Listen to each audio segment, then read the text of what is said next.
a maior e melhor forma de evolução é a nossa capacidade de observar o nosso próprio fracasso com honestidade, sem automartírio, sem perseguição, sem um julgamento tão severo daquela pessoa que nunca se perdoa por ter errado. Mas como é que a gente faz isso? Vamos decodificar essa assertiva. Esta seria a habilidade da gente pensar sobre o que a gente pensa. Porque quando a gente só pensa, né, e imediatamente se pendura naquele pensamento, aí vem um outro, vem um outro, vem um outro. E nós temos então uma subserviência a esse fluxo sem discriminação e sem escolha. Mas quando a gente pensa principalmente um pensamento desagradável ou triste, isso aí é uma habilidade muito grande no sentido de ver por que a gente está pensando isso. E é uma forma de discriminar o tipo de pensamento que nós estamos tendo. Claro que no início é extremamente desconfortante, muito difícil, que a gente faça esse policiamento dos próprios pensamentos até o momento em que a gente começa a influenciar esse próprio pensamento para que ele seja positivo, sem se escravizar ao pensamento negativo. Mas isso vai levar um tempo, porque é uma questão que vai se construindo ao longo do tempo, um policiamento para você corrigir uma tendência ou um erro que você, no fundo, sempre teve. Se você levou um tempo para se prejudicar dessa forma, você também vai levar um outro tempo para reverter isso.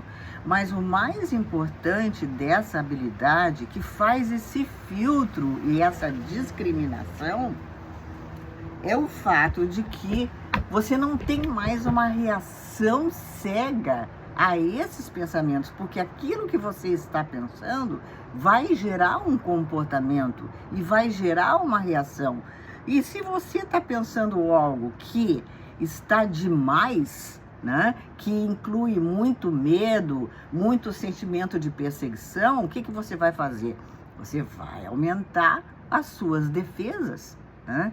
Então, às vezes, você faz isso desnecessariamente, porque existe este medo que deve ser verificado sem passar escondido. Mas se você não pensa no porquê que você está pensando isto ou aquilo, você engaja no medo sem identificar que este medo está sendo seu maior e mais forte inimigo. Então, observe a sua mente no tempo real. E como é que é isto também? Interrompe um pouco aqueles reflexos emocionais. Interrompe. Quando você tem vontade de matar, de gritar, de se vingar, de pular na jugular da pessoa, respira. Tenta respirar. E interrompe aquele fluxo emocional, porque a emoção é traidora e ela é mentirosa. E, em geral, ela nunca corresponde exatamente a uma justificativa correta, fidedigna, algo que seja realmente necessário estar pensando, não é? E concluindo. Então, vocês têm que ver se esse pensamento, acima de tudo, merece crédito, porque é você que dá crédito para esse pensamento, seja ele com medo, com perseguição, com desconfiança, com mal-estar. E à medida em que você vai tirando o crédito do pensamento, você vai repondo esse pensamento destrutivo com algo construtivo. Mas você tem que acreditar na força do espírito, porque você foi formando esses pensamentos defensivos com o seu ego. Mas você tem dentro de você o espírito que é eterno e que tem muito mais força e muito mais governo sobre você do que o ego. Claro que se você não utilizar essa discriminação, você vai acabar sendo escravo do ego e governado por essas emoções. governado pela raiva, governado pelo medo, quando na realidade quem é que é o chefe? É o ego ou o espírito? O chefe é o espírito, mas o espírito tem que ser chamado às falas, né? Para que você o escute e comece a discriminar os seus próprios pensamentos. Então, também uma das características do governo do espírito é que quando você escutar as outras pessoas, deixa as pessoas terminarem. Escuta, sabe por quê? Porque assim que a gente escuta uma pessoa e aciona um conceito que a gente aprendeu, seja na vida ou num livro, algo assim, a gente imediatamente quer fazer valer o nosso critério. A gente quer mostrar aquilo que a gente sabe.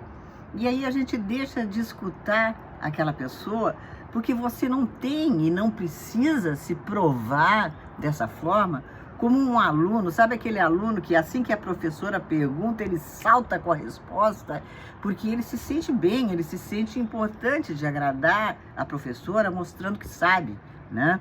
Que ele tem aquela autoridade, que ele tem aquele conhecimento. Isso, no fundo, é até uma competição, é uma maneira subreptícia de você dizer na mensagem subliminar que você sabe mais e sabe melhor. Então isso aí também inclui humildade, né? A humildade de pensar que às vezes no entrevero daquilo que a pessoa está falando, existe até uma necessidade da pessoa falar e nem sempre você precisa defender com tanta força os seus critérios, né? Porque critérios são critérios e critérios, acima de tudo, devem ser renovados. E aí nós vamos chegar num outro ponto, né? Que a gente, depois que a gente passou dos 30 e começou finalmente, né? Saiu da adolescência e começou a formar critérios, aí a gente começa a ficar com um certo uso capião daquilo, né? E um orgulho de ter critérios. Mas eles não vão durar muito nos 40 e muito menos nos 50. E quando você chegar nos 60, todos eles mais ou menos estarão depostos. Se não tiverem depostos, você tiver com 60 e 70 os mesmos critérios que você tinha antes, algo aconteceu errado aí na maquinaria, entendeu? Não houve evolução. Então, os critérios, eles servem para um determinado momento, numa determinada fase, e depois nós temos que ter a capacidade de fazer uma renovação nesses critérios. Mas para renovar os critérios, a gente também tem que ter humildade e observar o nosso equívoco, o engano ou a necessidade de renovação com honestidade. A gente tem que ter honestidade, realmente, isso aí não está me servindo mais. Isso me serviu, mas já não me serve mais. Então, eu tenho que ter uma outra forma. Então, pouquíssimas pessoas podem conseguir esse estado que se chama de autoconfiança, né? E ao mesmo tempo de autoconsciência, porque autoconfiança não é saber sempre. Autoconfiança é saber que às vezes a gente não sabe, ou que a gente se enganou e que a gente errou. Então, para poder fazer isso, nós temos que estar dispostos, como dizem os japoneses, dizem isso, né? Às vezes na vida a gente tem que engolir um pouco de lama. Eu acho ótima, eu adoro essas frases porque eu sempre associo elas à psicologia. E a lama que a gente tem que assumir é muitas vezes nos olhar no espelho e não ver aquela imagem de perfeição, de correção, de tudo certinho. Não! Às vezes a gente se engana, às vezes a gente erra, às vezes a gente se esquece e às vezes a gente se distrai.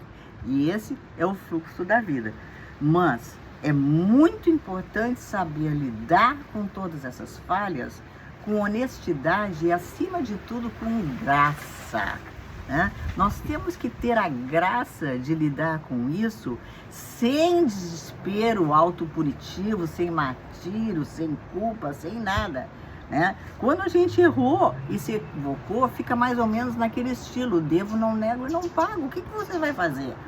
Até que tem um pagamento, e o pagamento seria exatamente a renovação do seu critério. Então, analise o que você pensa constantemente, porque depois de um tempo que você exerceu essa disciplina do espírito sobre o ego acaba se rendendo e ele se domestica, ele fica domesticado. Então, automaticamente, quando vierem as situações, você vai pensar mais certo.